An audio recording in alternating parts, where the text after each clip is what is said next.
মানুষজন আমার পরিচয় মূলত এখন গোকার্টই বানায় দিছে।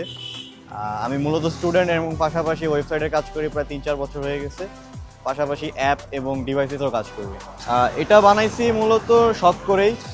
আমি টাকা জমায় আমার দেখতে দেখতে 3টা বাইক হইলো, 2টা স্কুটার হইলো। তো পরে একটা বিক্রি করে দিছি, পরে টাকা আসলো, পরে ভাবলাম একটা গাড়ি কেনা উচিত।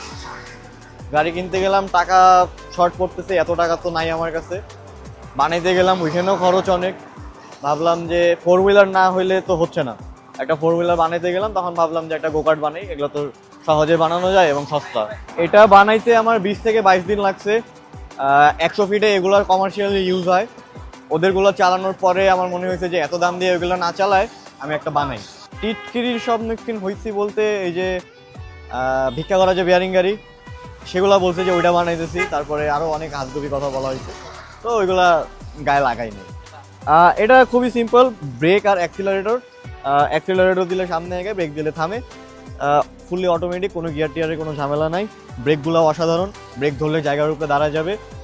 আর স্পিড উঠে 70 থেকে 80-র মধ্যে। আর যারা এগুলো বানাইতে চাইতেছেন তাদের জন্য আমি অর্ডার নিতেছি। এই অনুভূতি মূলত যদি আমি ওয়ার্ড দিয়ে বুঝাইতে চাই, এটা কখনো সম্ভব হবে না।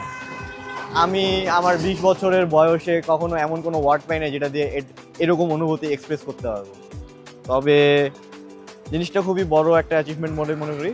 তবে আমি যে একটা গোকার্ট বানাইছি, এটা আমি অ্যাচিভমেন্ট মনে করতেছি না। এটা খুবই নর্মাল একটা সহজ জিনিস, বানানো কঠিন কিছু না।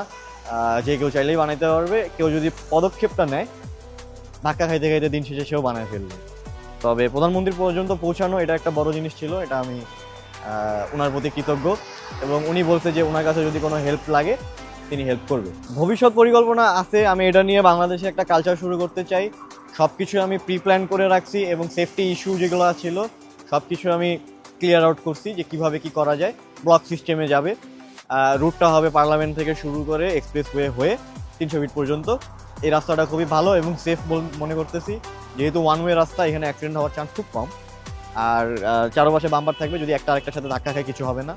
শুধুমাত্র ফরেনাররা চালাবে এবং যাদের লাইসেন্স আছে ওরাই চালাবে। তো যদি লাইসেন্স থাকে এবং ইন্টারন্যাশনাল মানুষ, আপনি জানেন যে সব কিছু মেনটেন করে চালাবে।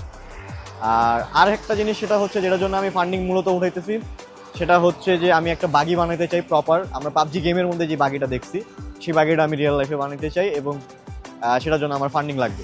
বাংলাদেশের রাস্তায় যতদিন অটো রিক্সা থাকবে ততদিন রাস্তা সম্ভব নয়।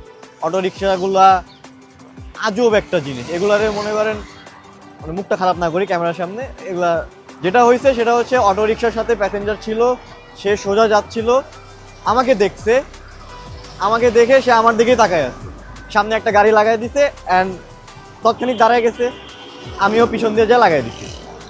তো আমার কিছু হয় নাই, যা গেছে একটু বেঁকাই গেছে। যারা সেফটি ইস্যু নিয়ে কনসার্ন ছিল, আমার কিন্তু কিচ্ছু হয় না, আবার না গায়ে লাগছে না কোথাও লাগছে, জাস্ট একটু ফ্রেমের উপর দিয়ে একটু বেঁকাই গেছে, ওইটা আবার লাথি দিয়ে সোজা করছি, সোজা হয়ে গেছে।